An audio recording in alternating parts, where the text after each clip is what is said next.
So one of the skills that is extremely important to academic success and success as an adult is working memory. Everything has to go through working memory. It's like the Post-it notes on your brain, holding the information there while you need it.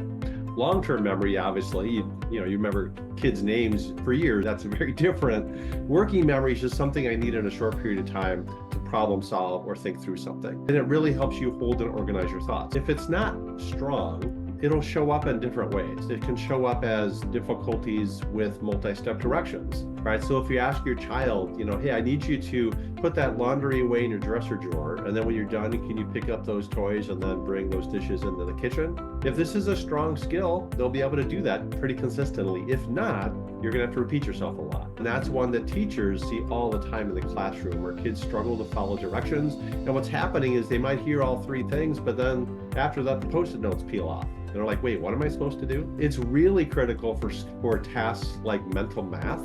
If you're asking what's 32 plus 19, well, doing that in your head, you're picturing that, and you have to hold that information. Or a younger child where like, what's 6 plus 7? Are they using their fingers? Do they need to write it? Do they need to visualize it? Or can they hold it in their mind? And it's critical for math as kids get older because, like a story problem, you have to read 2, 3, 4 sentences, hold that information in your mind, and then take a step or two to solve it. And if working memory is not strong, that's going to be really difficult. And even kids who have high logic and are very smart often struggle with math as they get older. And it becomes critical too as we get older in math, because math starts to become more complex, right? So algebra, which is 5, 6, 7 steps to solve a problem, all of a sudden kids who are doing great in math can start to struggle, make more careless mistakes. It also impacts reading and reading comprehension. For example, a child who's maybe doing some homework, trying to answer a question they just read, and so they go to find that information in the passage. It's like, wait, what was the question again? And they have to constantly reload.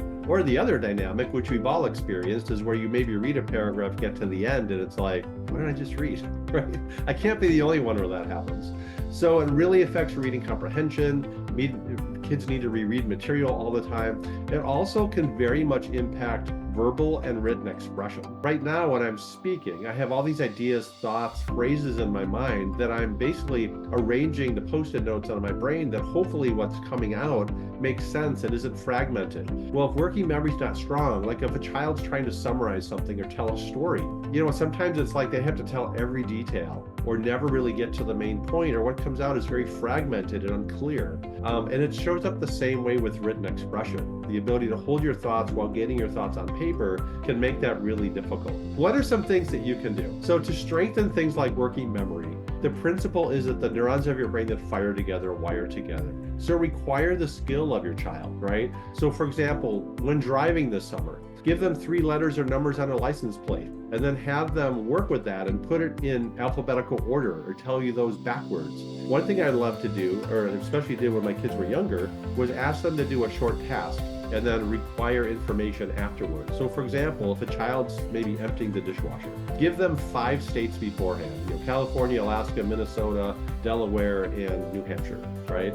And they can't write them down. They empty the dishwasher, and then it's like, okay, tell me what those 5 states were. And to make it truly working memory, have them give them to you in alphabetical order, because now you have to hold it, rearrange the Post-it notes, and work with it. That's truly working memory. You can see why it's so important. There's also a lot of games, card games that require mental math, keeping track of what's been played. Obviously, games like chess, having to hold the moves in your mind, things like that are great ways to strengthen working memory.